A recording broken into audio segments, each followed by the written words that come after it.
Comenzamos con nuestro video de matemáticas, conjuntos numéricos. ¿A qué conjunto numérico pertenece? Tenemos los números reales, en los que entran los racionales, los enteros, los naturales y también los irracionales. También tenemos los números complejos, que son otro grupo en los conjuntos numéricos, los reales y los complejos. En los reales entran los racionales, los irracionales, los racionales entran los enteros y los números naturales. ¿A qué conjunto numérico pertenece cada uno de estos números? El número 3 debería ser al conjunto de los naturales.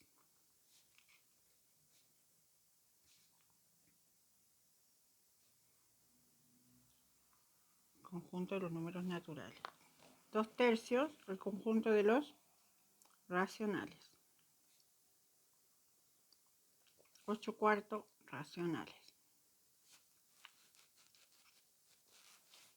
-3, enteros. O sea, todos estos son reales, ¿cierto? Porque dentro de los reales están los naturales, los enteros y los racionales. Raíz cuadrada de 5 corresponde a los números reales. 1,5 racionales, etcétera, etcétera, etcétera. Tenemos una cantidad de ejercicios donde seguramente habrán algunos conjuntos numéricos que no conoces y que no sabes a qué conjunto pertenecen estos números, ¿cierto? Tenemos ahí raíces cuadradas, raíces cúbicas, que seguramente todavía tú no has aprendido. En álgebra, entonces, vamos a estudiar los números reales. ¿Qué dice aquí? Lenguaje algebraico. Álgebra de los números reales. El lenguaje algebraico se basa en el uso de letras y relaciones matemáticas para generalizar diferentes situaciones. Ejemplo, el perímetro P de un cuadrado del lado A. ¿Cómo se escribe? Se escribe como está aquí. P es igual a 4A. Si es un cuadrado, tiene 4 lados, ¿verdad? Por lo tanto, como cada lado está representado con la letra A, entonces el perímetro es igual a 4A. El área A de un cuadrado del lado A se representa como A es igual, A mayúscula es igual a al cuadrado. El área A de un triángulo de base B y de altura H se representa como A es igual a B por H partido por 2. ¿Sí? Cada una de las letras involucradas en las fórmulas anteriores es una variable, así se le llama. La variable base por la variable altura dividido por 2. A cada variable se le pueden asignar diferentes valores. Sí, porque si yo le pongo aquí que la base de mi triángulo mide 4 y la altura mide 3, entonces es un triángulo que tiene un tamaño, pero si yo a la base le pongo 8 y a la altura le pongo 10, es otro tamaño el del triángulo, es otro número el que me va a representar el área de ese triángulo. En general, una variable es cualquier letra involucrada en una expresión algebraica. Expresemos en lenguaje algebraico el doble de un número. ¿Cómo se podría representar? Se podría representar como 2A, como 2X o como 2M.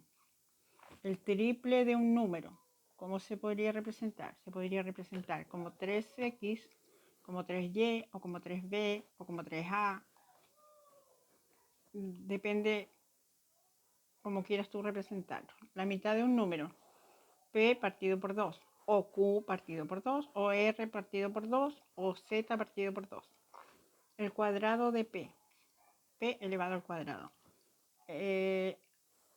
A aumentado en B. A más B. A disminuido en B. A menos B. El producto entre A y B. A por B. Si en alguna expresión no está especificado el término, podemos asignar cualquier variable para representar el enunciado, como se puede ver en los ejemplos 1, 2 y 3.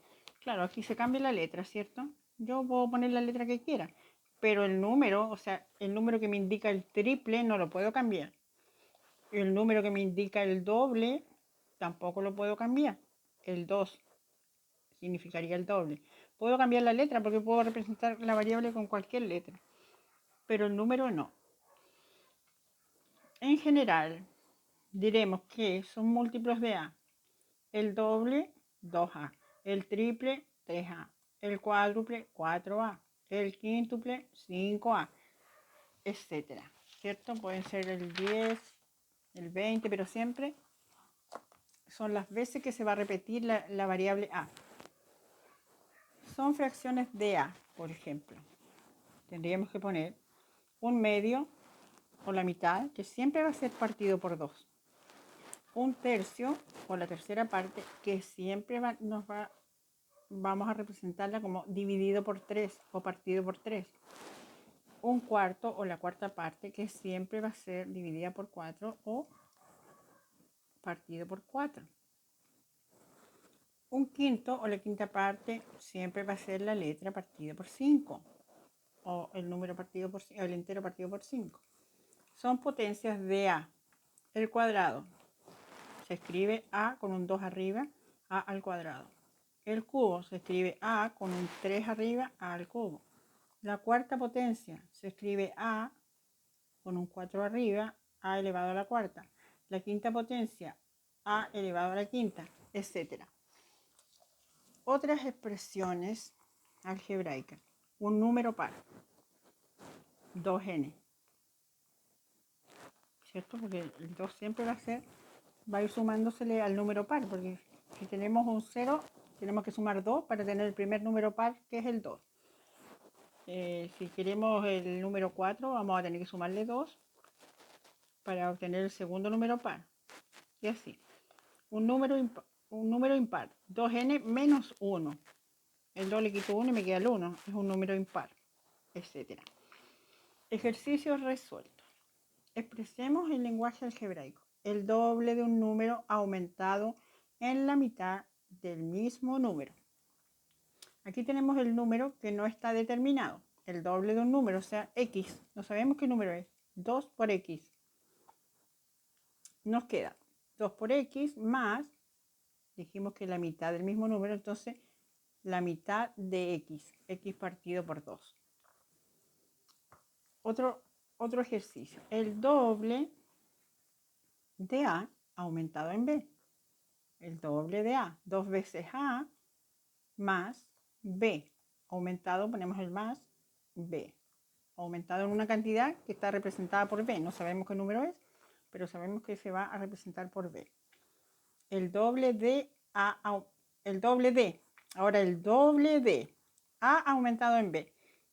Es diferente porque A aumentado en B va entre paréntesis y a eso, A es una cantidad, B es otra cantidad y a ese resultado lo vamos a multiplicar por 2. Es diferente con el ejercicio anterior, que es hemos aumentado 2 veces solamente la letra A y después le agregamos la cantidad que es B. Observar los ejemplos 2 y 3 y ver cuál es la diferencia. Seguimos. La mitad de A más el triple de B. Aquí están asignadas las variables que son A y B. Entonces nos queda la mitad de A dividido por 2, más 3B, el triple de B es 3 por B.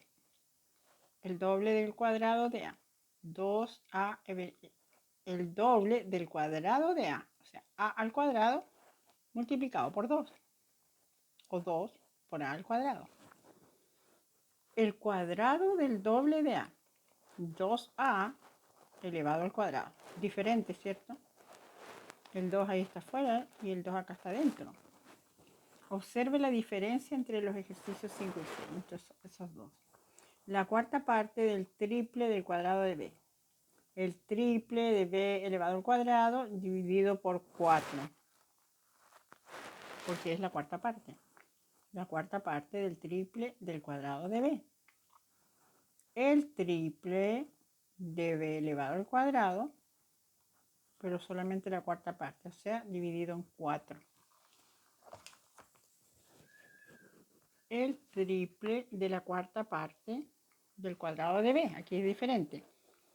El triple de la cuarta parte del cuadrado de b. Primero el cuadrado de b lo dividimos por el 4, porque tenemos que sacar la cuarta parte, y después eso multiplicarlo por 3, que sería el triple.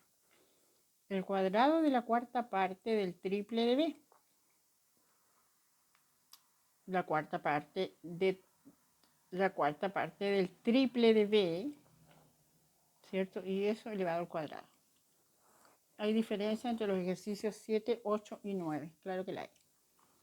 Obsérvalas. La diferencia entre el quíntuple de x y la mitad de y. El quíntuple de x, o sea, 5 veces x, y la mitad de y partido por 2. La diferencia sería menos. El signo, tenemos que ocupar el signo menos, porque cuando hablamos de diferencia hablamos de resta. La adición de tres números pares consecutivos. 2n más 2n más 2 más 2n más 4. Si nosotros ponemos un valor a n y vamos representando todas las n con ese valor, tendríamos que verificar si se cumple que la suma de los tres números pares consecutivos. Si es la suma de, no sé, pues de 2 por, si ponemos 2 a n, pues tendríamos que ver si es 2 por 2, 4, 2 por 4, 8, más 2 son 10, y después sumar los tres números consecutivos. Si nos da la misma adición. 2n menos 2 más 2n más 2n más 2. Eso sería la suma de tres números pares consecutivos representados en forma algebraica, sin todavía ponerle números. Tres pares consecutivos. Tres números impares consecutivos. 2n menos 1, 2n más 1 y 2n más 3. O 2n más 1, 2n más 3 y 2n más 5. Porque son impares. El 1, el 3 y el 5. Observe la diferencia entre ambas y exprese estos números de una manera distinta. La semisuma entre A y B. A más B dividido por 2. Cuando se habla de semisuma se habla de dividido por 2. La semidiferencia entre A y B. O sea, A menos B dividido por 2. El producto entre un número y su antecesor. X por producto, ¿cierto? Por x menos 1. Su antecesor, el antecesor de un número es el que está inmediatamente antes, y para obtenerlo tenemos que restarle 1, ¿cierto? El producto entre un número y su sucesor. Producto de un número, no sabemos cuál, por lo tanto es x por ese mismo número y el número que sigue después, que es el 1. O sea, no es el 1, hay que sumarle 1 para obtener el número que viene después. Asigne variable y expresa en lenguaje algebraico. Aquí tenemos la mitad de un número, el triple de A aumentado en el doble de B, el doble del cociente entre A y B, el cubo de la diferencia entre X y Y, la diferencia entre el cubo de X y el cuadrado de Y. El cuadrado de A equivale a la adición entre el cuadrado de X y el cuadrado de Y. Estas son tareitas que te voy a dejar para que tú las vayas resolviendo de manera algebraica, ¿cierto? Tienes que tratar de escribirlas representadas de manera algebraica. Bueno, queridos alumnos, esto ha sido todo por hoy. Espero que hayan entendido, que retomen de nuevo el video, lo pueden pausar para poder revisar el lenguaje algebraico en los números reales. Ese es el título de nuestra clase de hoy, con ejercicios resueltos en álgebra en los números reales, lenguaje algebraico y expresarse en lenguaje algebraico. Puedes retroceder el video para que repases de qué manera podrías escribir tú lo mismo que veníamos haciendo y que veníamos viendo. La mitad de un número, ¿cierto? No sabemos qué número es. Para ayudarte con la primera, podríamos ponerle X, y si es la mitad, entonces sería dividido por 2. Esta sería la forma algebraica de escribir ese enunciado. Ahora tú haz lo mismo con las 5 alternativas que siguen. Chau, chau, hasta la próxima.